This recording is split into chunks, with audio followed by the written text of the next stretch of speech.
Right? The bag has everything in there. Okay, guys. So we're gonna do overview of antibiotics, antimicrobial resistance. We're gonna talk about beta-lactam, penicillins and cephalosporins, fluoroquinolones, lincosamines, macrolides, azolides, ketolides, olanzapines, sulfonamides. There you go. All those. Okay.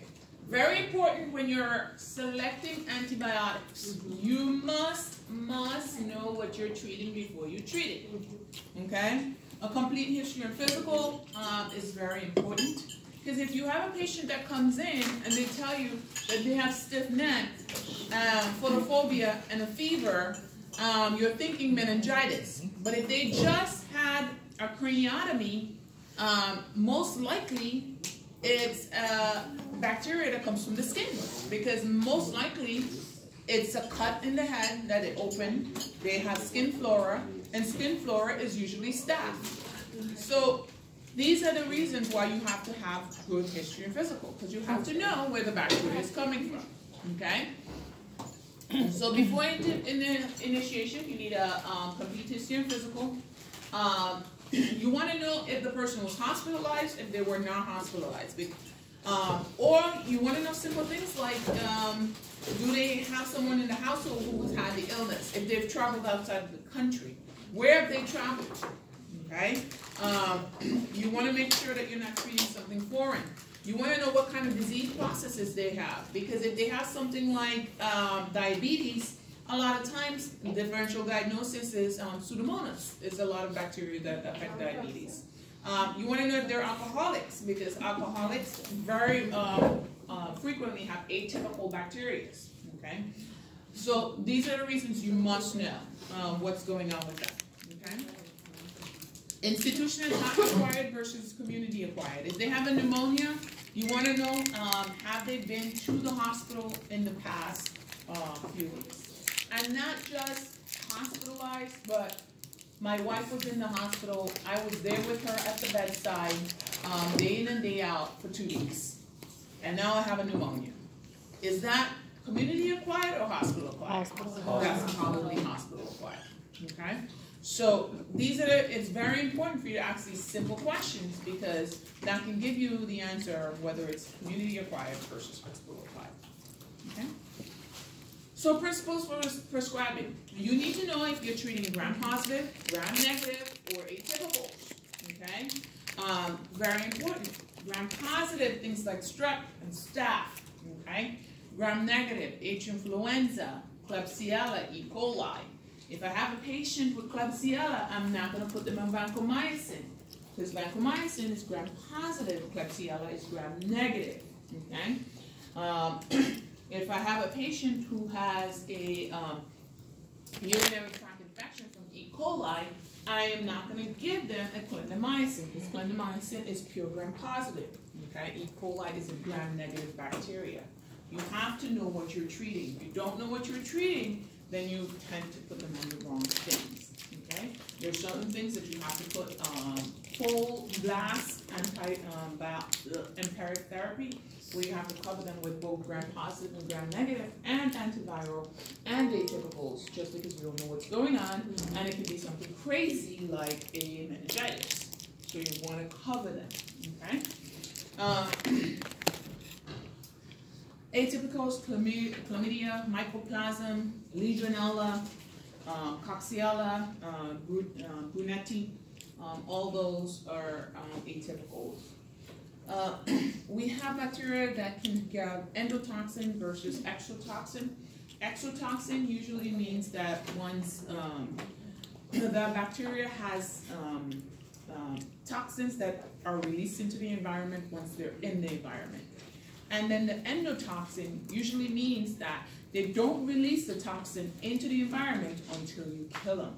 Who's very, very famous for this is when you kill syphilis. Okay? Syphilis is one of those bacteria that when you kill it, the Treponema when you kill syphilis, it actually gives a whole lot of spares that can give you a type of reaction called juxtaposition something. It's a juxta. I can see it, but I can't say it. Don't worry, it's in the documents. But it's a really toxic type of event that looks almost like septic type of picture. Okay, you get it a lot too with Lyme disease.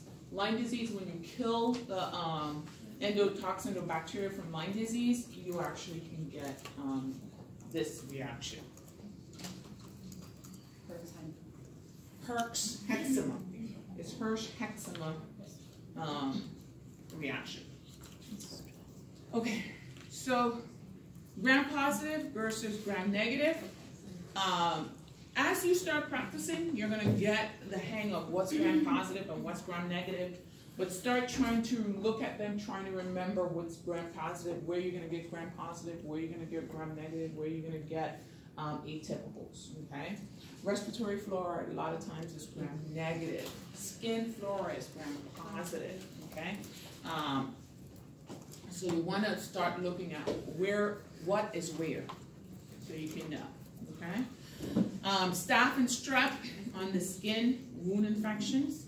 Enterococci or Campylobacter is usually Lyme related, and it comes from the skin. So someone who comes in with a dialysis catheter infection or a PICC line infection, that could be it.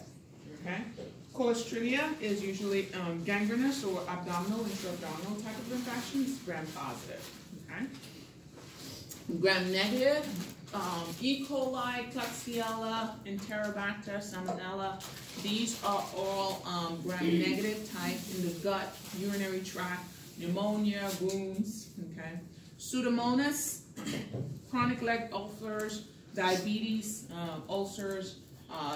There's very peculiar. If someone who steps on a nail, okay. Someone comes into your emergency room and tell you that they stepped on a nail with a pair of sneakers. There's some kind of interaction with the nail, the rust from the nail and the rubber from the sneakers that gives them a pseudomonal infection. It's always pseudomonas.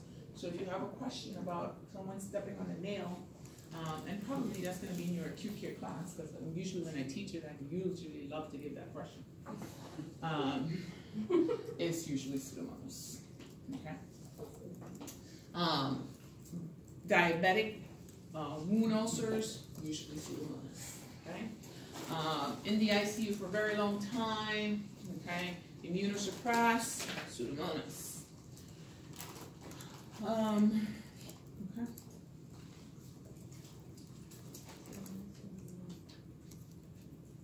Cultural susceptibility, the gold standard for diagnosis of infectious diseases.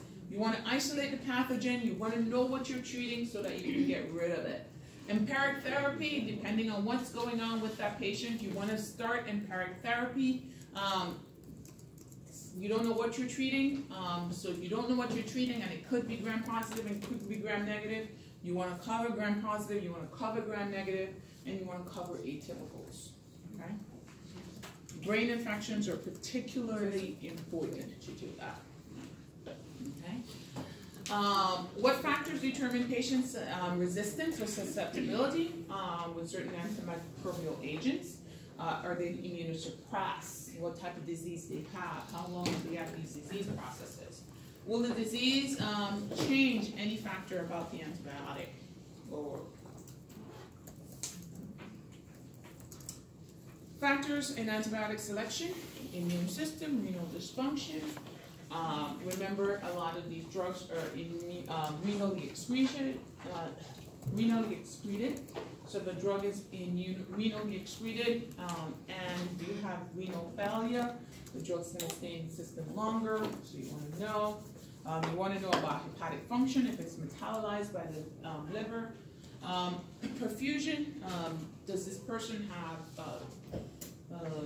foot ulcers? What did the person has going on? Age, kidney function is decreased in age. Hepatocytes die with age. Pregnancy. You have to know if it's a category A, B, or D. What is it?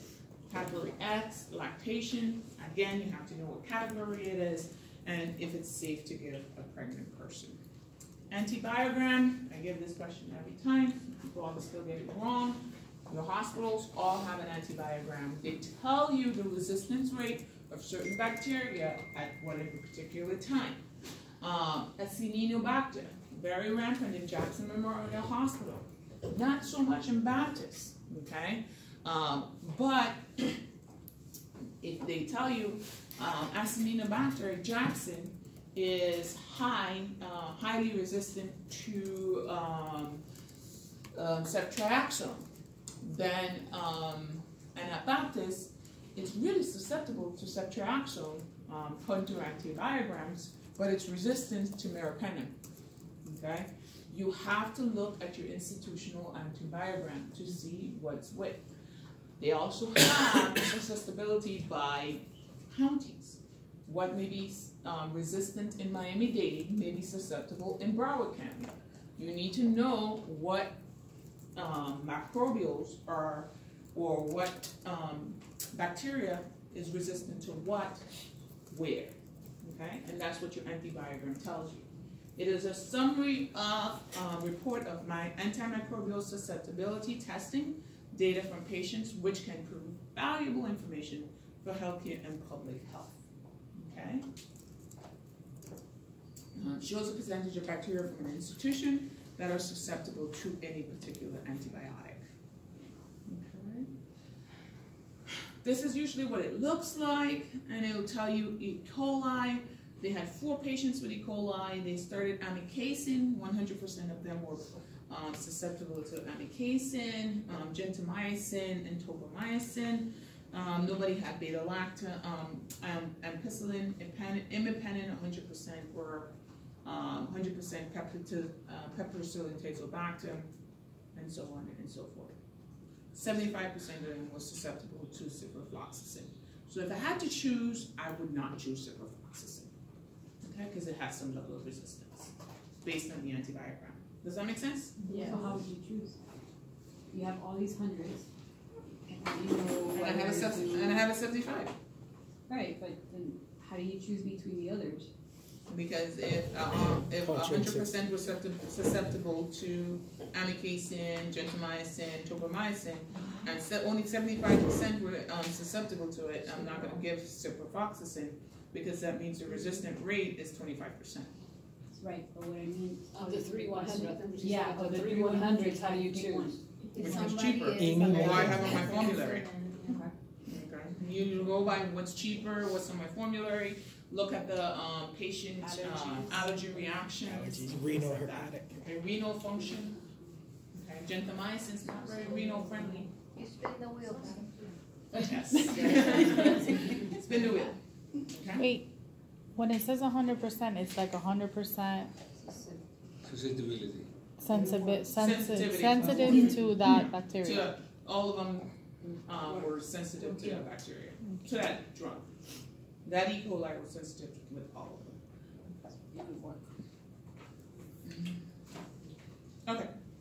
Tom is a 55-year-old male, presents to the ED with complaints of severe headache and a rigid neck. Sensitivity to bright lights. How would you treat Tom?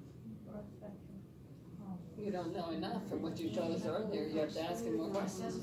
You have to ask him more questions, okay? Shoot. What questions do you want to know? You had surgery. No surgery. Fever. Yes, 104. Or do you need Just give him a broad spectrum. I know. Give him Yes. Cover him. I have a truncal rash. Do you have any skin? any fever? I have a truncal rash. And a fever. Antibiotics within 20 minutes. Which one did we give? What are we covering him Look with? at trend out. It doesn't know. Gram negative. Broad spectrum. Vanco. What? Broad Broad negative. spectrum. Vanco. You give me Vanco Gram what? negative and You're going to give me gram negative and gram positive. So I'm going to Vanco. Any Receptin. I don't know what Receptin is. Triaxin. What else? What else are you gonna give me? Atypical. Probably Atypical. meropenem. And what else? Something that treats all. But what else? What if it's viral? Oh, okay. Tamiflu. The cyclovir. Cyclovir. The cyclovir. Here, take a Yes, couple. Here, take a exactly. couple of Tamiflu. these. Didn't you Cyclovir. just say Tamiflu? That's so funny. Here, Tamiflu. take a few of those. You'll be all right. Back in the back.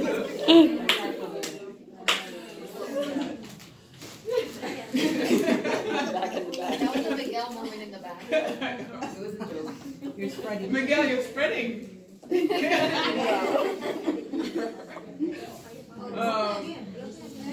What about the blood-brain barrier? Something that Has to be crosses the blood. lipophilic, yeah. One It has to be very lipophilic, so it has to be able to cross the blood-brain barrier. Okay. But sexual action passes it. Would you give bactericidal or bacteriostatic drugs to this patient? Bactericidal. Bactericidal, because bacteriostatic Just stop. sticks to the wall and stops the growth. Bactericidal actually lyses the bacteria. Bactericidal. Okay, Yes. so you want cidal. Yes. Suicidal. Yes, you want cidal. Okay. Static, like it stays. Static stops the growth. And bacteria. Think of like Destroys it. the sheets, the dryer sheets. Static like a prevention maybe? Static? Huh? Like a prevention? No, you have bacteriostatic drugs that actually work, but you just don't want that slow process with a meningitis. Right, you want it fast. Okay. How do antibiotics work? Remember we said that no drug changes what's going on in the body. They either enhance something or stop something that already happened. So bacteria, antibiotics work on bacteria. So they don't, they either stop what the bacteria is doing, normally how it grows, Or inhibits their reproduction. inhibits the reproduction, so they leave it off to die, okay? So, they don't change the bacteria or anything in the body.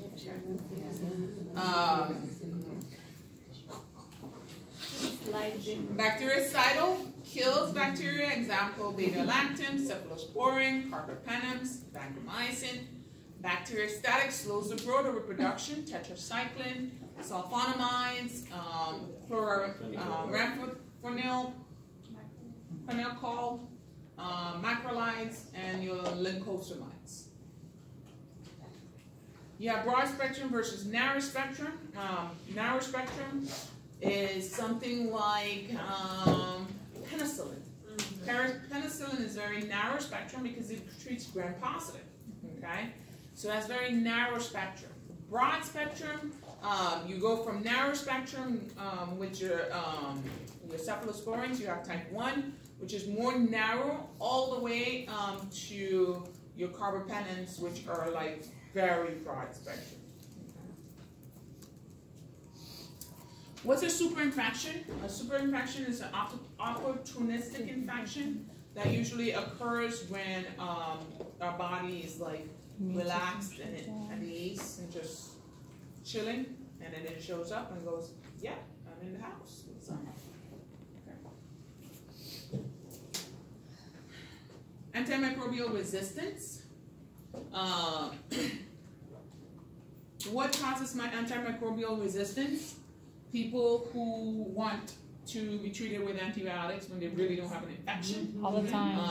When they have a cold, they have an upper respiratory infection, 7 a.m. without watching and weight they're thing. there for a Z They pack don't want at to 1 watch p.m. weight. They just want antibacterial. All older Hispanics. Huh? All older Hispanics. Really? Oh. That's because older people are like that. My mom's like that. She understands. No, a lot of people they have a sore throat. They wake up congested, sore throat at 7 a.m. and at 1 p.m. they want a Z pack. They want everything, everything. They just woke up sick, but they woke up sick. I know. It's just everybody. They're like that. Everybody. I can't get sick. I can't get sick. I need antibiotic. People. Daycare centers. Remember, Every bacteria, I think, lives in a daycare center. Okay? Your children go to school, they come home. For the first 2 years of life, they come home with everything known to man. Hand, foot, mouth, or worse. Yes. Okay? Multiple medical comorbidities, immunosuppression is another thing that causes antimicrobial resistance. Because they take a long time to treat, you give them more and more, you end up resistance to them. Okay. I tell my physicians all the time they're going to cause antimicrobial resistance because I have one physician. There's no literature, none, that says if you put a drain in someone that you need to put them on antibiotics. But he leaves a drain in, and oh my God, he drives me nuts. The literature is all against it. That's how we ended up with Versa and MRSA. Oh, yeah. But he puts them on. Okay. Every antibiotic class has resistance. You have local resistance. So how do you know what's resistant and what's susceptible? You want to monitor your local antibiogram. Okay. Prophylactic antibiotics, pre-treatment for dental procedures, prevention of TB or meningitis. Preoperative antibiotics actually has been noted to prevent infections. Prenatal HIV medications have been known to prevent HIV in kids. Okay. Oh, it's missing.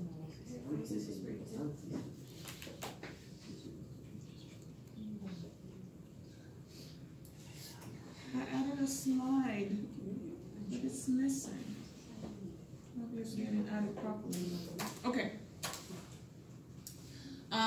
Who gets prophylactic antibiotic therapy? Not the mitral valve person, not the rheumatic heart person, not the bicuspid heart disease. If you have a prosthetic heart valve, you get it. Okay. If you have prosthetic materials used for valve repair, you have it. If you have a history of infective endocarditis, you have it. Okay. Unrepaired cyanotic coronary heart disease, including palliative shunts or conduits, you need it. Complete repaired coronary heart disease with prosthetic material or device during 6 months after procedure placed by surgery catheter. Repair of congenital heart disease, residual defects, and site of adjacent prosthetic patch or prosthetic device. Cardiac transplant recipients who develop valvulopathy. These are the only people who get pre-antibiotics. We used to give it to almost everybody. You have mitral valve prolapse, you get it. You have a heart murmur, you get it. Almost everybody was getting prophylactic therapy, and we were getting our resistance rate was up the wazoo. Katarina. A 70-year-old alcoholic male with poor dental hygiene is to have his remaining teeth extracted for subsequent denture. He has a mitral valve stenosis with mild cardiac insufficiency and is being treated with captopril, digoxin, and furosemide. The dentist decides that the medical history warrants prophylactic antibiotic therapy prior to the procedure. Which of the following would be the appropriate regimen for this patient? Amoxicillin. It's always amoxicillin. Okay? Prophylactic is always amoxicillin. What lives in our mouth? Gram-positive. Okay? Gram-positive staph, gram-positive strep lives in our mouth. So that's what goes to our valve. So we cover with gram-positive coverage. Okay? This is what we use. Amoxicillin, 2 grams for adults, 50 milligrams per kilogram for children. If they're unable to take amoxicillin because they're allergic or some other reason, you can give them cefalozolin or ceftriaxone. If they're allergic to penicillins and cephalosporins, you can give them ceflexin or clindamycin. Azithromycin or clarithromycin you can also use. allergic to penicillins or ampicillin, unable to take oral meds, you can give clindamycin, cefazolin, or ceftriaxone IV. Okay, the doses are there. I'm not going to ask you doses, so don't worry. Complications, hypersensitivity. Before you diagnose, before you treat them, make sure that your patient is not allergic. I actually was I was doing physical therapy for my hip back in the beginning of this year, and one of my physical therapy assistants had a like a splinter that actually was infected. Because when you pushed it, there was actually pus coming out. So I was like, oh my God, dude, your finger's super infected. So I was like, you need some kind of antibiotics. So he was like, okay. So I was like, let me give you a script. I'm going to write you a script for K-Flex. And he was like, oh, great, thank you. So I was like, let me call it in. So I called in the script for K-Flex. I'm driving home and I go, You didn't have what if this dude is allergic to it? If I call him back, he's like, yeah, I'm allergic to it. I'm like, dude! Oh my God. I call the pharmacy, I'm like, do not pick that up. Make sure whatever they give me doesn't say here. I'm like, sleep. And like, I call the pharmacy, I'm like, please cancel that. She's like, allergy to K-Flex. She was like, to penicillin. And the pharmacist was like, you know what, it's not even on this profile. I'm like, please put it on. So what did you give them? I gave him Bactrim.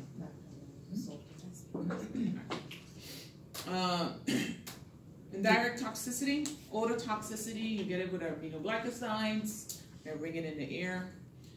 Super infections, you get a lot of super infections with things like clindamycin. Very notorious for causing C. difficile colitis or pseudomembranous colitis. All right, Jessica. A 6-year-old woman who had undergone chemotherapy for lymphoma the week previously is brought to the ED. She has a fever of 101 and is confused. Respiration is rapid and blood pressure is 70/40. She's neutropenic. Gram stains of the urine and sputum are negative. Which of the following actions will be beneficial to this patient?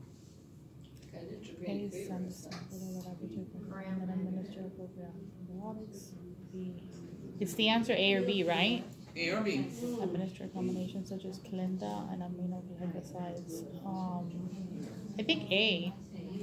Send the sample to the lab for identification, then administer appropriate antibiotics. Well, we would have to treat her right away.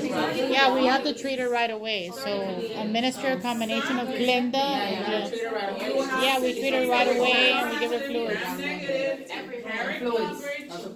And then send it to the lab and wait. Send it to the lab first. Send it to the lab and wait. Yeah. No, into your ear. No, but do you get the culture first? That's why I said. You draw cultures and give antibiotics within 2 hours. It makes no difference.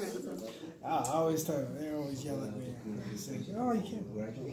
Huh? Make sure you get the cultures first. You're allowed to kill them right here because you can't kill them out there. So you won't do cultures on her? You will do cultures. Yeah. You will do cultures. Yeah, first and then give it. But you don't. No. But you start empiric antibiotics and you do the cultures. Cultures take no time. What happens if your patient comes in and they have a rash on the torso, and mucorigidity, fever, and headache? No, that you give within 20 minutes. Well, yeah. Okay, so what happened? No, you didn't do cultures. No, it doesn't. Well, you do it all at the same time. That's not what it says. We're all moving and grooving. Yeah.